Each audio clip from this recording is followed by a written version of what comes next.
Hello peeps, Jordan is Great 505 here. Welcome to a new video. Today we are going to be looking at Five Nights at Chica's. I wanted to give a devlog because a lot of you were very interested in the game, and I thought I would talk about the experience of developing it and what's been developed so far and what you can expect from the game. So to give some backstory here, Five Nights at Chica's was originally the side game for Five Nights at Fredbear's 2.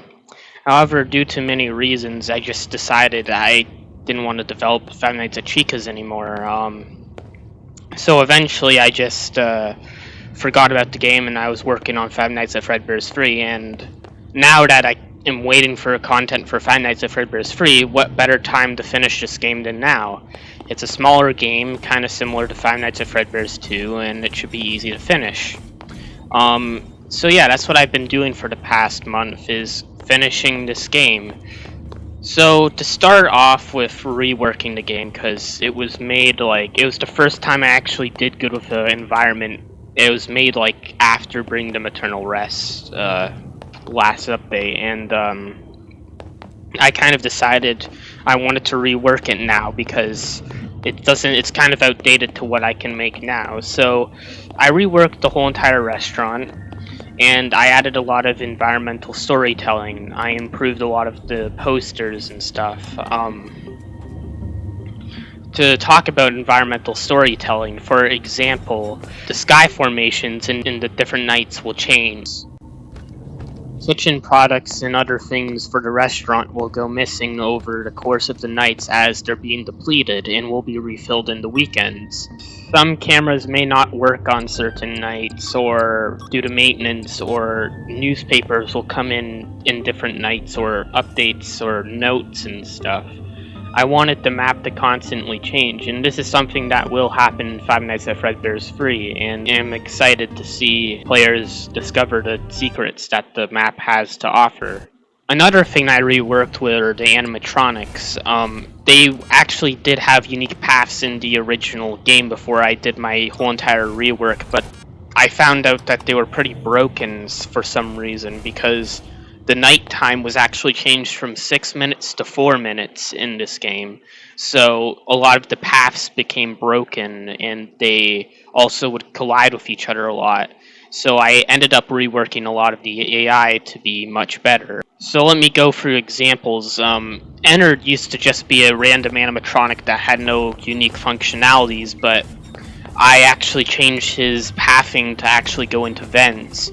Showtime Freddy will throw his plushies inside the vents after a while. Wallbit will hack your computers and disable your cameras so you don't know where she is if she cannot get through your door the first time. Showtime Baby will eventually go camo if she fails to trick you into going out the door because she waits behind the door.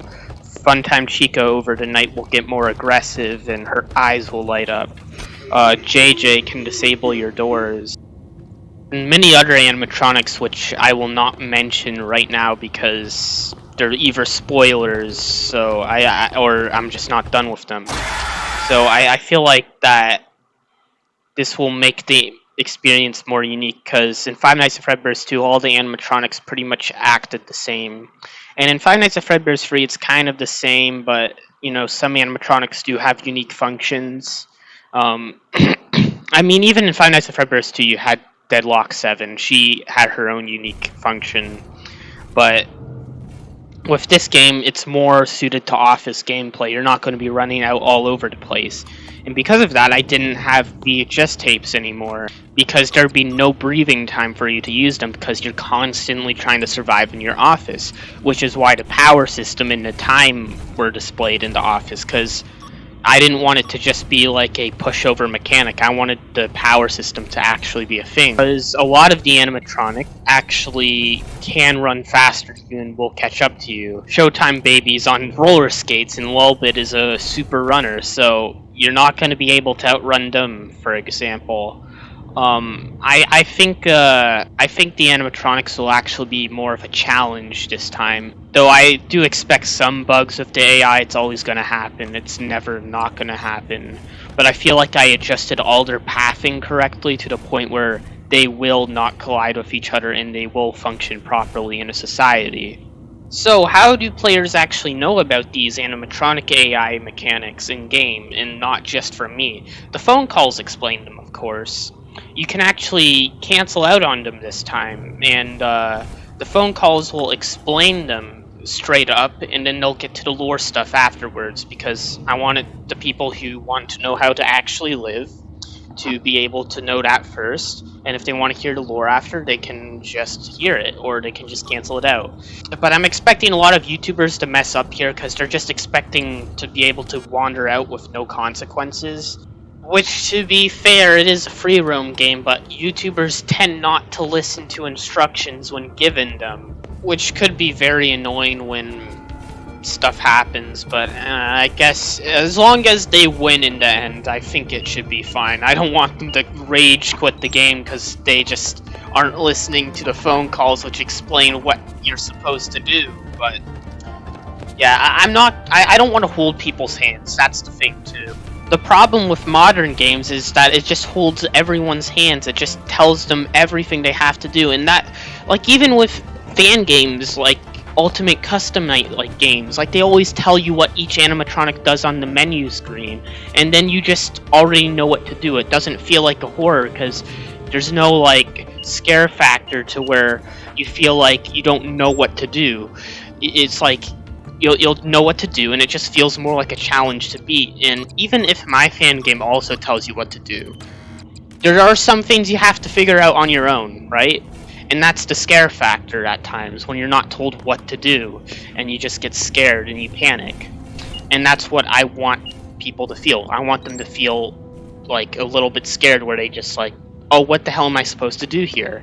And I feel like with the hacking system, they're going to have moments like that. Anyways, speaking about the VHS tapes, where are they now? They're actually in the minigames. I decided that I was going to go with the minigames because Fusion Z Gamer, back in Bring Them Eternal Rest, and like 2 years ago, he was like, hey, it would be cool if you could play the arcade games here. And I was like, yeah, I need to add that as a feature, and that's what I did for this game. I went for a 16-bit Genesis style because most fan games use 8-bit style, which in my opinion is overrated, because Genesis has better sounding music, it has better looking visuals. You know, it's just so much better in my opinion, you know, and that's probably because I'm a Sonic fan. So I went with that. And you play them after each night because I couldn't figure out it like in my games there's usually an after night mini game thing you play, like you go to your house or something like that, you know, and then the animatronics are there too, but this time I wanted to do it differently. And if you get one of the VHS tapes, then you can actually view it and see what it's all about. And yeah, it's just kind of there for world building and just for lore and just to have a little bit of fun before you get to the next night. So I feel like it would be pretty cool to have these. The free minigames I have currently are Chica's Party, based off the one from Five Nights at Freddy's 3, where you give children these cakes and you walk up to them and they tell you what cake they want. And yeah, pretty basic. The next one is Lolbit Chase, where you're Lolbit and you're chasing a pizza truck on Niagara Falls Speedway, and you gotta get the pizza there. And then you also have the third minigame, which is Entered Shootout, where you're in Mirage Saloon, a generic Western setting, where you shoot bandits so you can solve the law or whatever, right? You know, Western stuff. It's this shooter game, so I think that's pretty cool. There's also a surprise character in that minigame, which I'm sure many of you will be surprised to see. Anyways, and then after that, it's JJ's surprise and another one, which is a spoiler, so I won't mention it here. Yeah, I'm still trying to figure out what to do with JJ's surprise, but after those two are done, I'll get, all minigames will be done. Anyways, I think the game's very close to being done, which is something I say for Fredbear's Free a lot, but I tend to expand the scope. For this game, I will not do that. That's because each day it has taken me to complete one mini game, and I think that in the next 2 weeks I should be able to get it done.